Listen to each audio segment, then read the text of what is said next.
BJP. സംസ്ഥാന അധ്യക്ഷൻ രാജീവ് ചന്ദ്രശേഖർ പങ്കെടുക്കുന്ന വികസിത കേരളം കൺവെൻഷനുകളും ജില്ലാ നേതൃയോഗങ്ങളും ഇന്ന് തൃശൂരിൽ തുടക്കമാകും.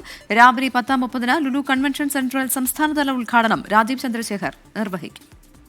സൂരജ് സജി ചേരുന്നുണ്ട് വിവരങ്ങളുമായി തൃശൂരിൽ നിന്ന്. സൂരജ്, എവിടെയാണ് ഇപ്പോൾ നിൽക്കുന്നത്? റെയിൽവേ സ്റ്റേഷനിൽ ആണെന്ന് മനസ്സിലാവുന്നു. അല്പസമയത്തിനകം എത്തുമോ? കൂടുതൽ വിവരങ്ങൾ പറയൂ.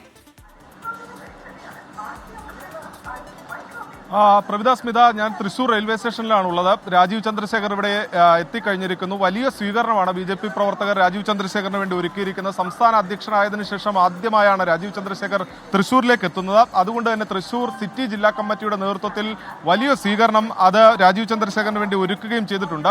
സ്മിത സൂചിപ്പിച്ചതുപോലെ തന്നെ വന്നു കഴിഞ്ഞാൽ മെയ് 10 വരെ നീണ്ടു നിൽക്കുന്ന കൺവെൻഷനുകളാണ് ബി.ജെ.പി. ആസൂത്രണം ചെയ്തിരിക്കുന്നത്. വരുന്ന നിയമസഭാ തദ്ദേശ തെരഞ്ഞെടുപ്പുകൾ ലക്ഷ്യമിട്ടുകൊണ്ടുള്ള വലിയ പ്രവർത്തനങ്ങൾ ബി.ജെ.പി. കടക്കുന്നു. ഇതിന്റെ ഭാഗമായിക്കൊണ്ടാണ് ജില്ലാ നേതൃയോഗങ്ങളും വികസിത കേരളം എന്ന തരത്തിൽ കൺവെൻഷനുകളും സംഘടിപ്പിച്ചിരിക്കുന്നത്. അതിന്റെ ആദ്യ യോഗമാണ് തൃശ്ശൂരിൽ ചേരുന്നത്. ഇന്ന് ലുലു കൺവെൻഷൻ സെന്ററിൽ 10 മണിക്കാണ്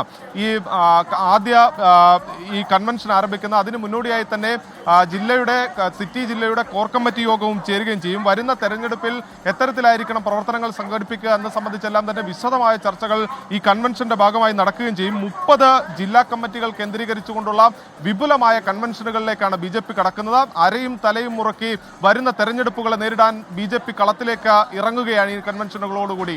പ്രവിത, സ്മിത. ശരി, സൂരജ് സജിയാണ് തൃശ്ശൂരിൽ നിന്ന് വിവരങ്ങൾ നൽകിയത്.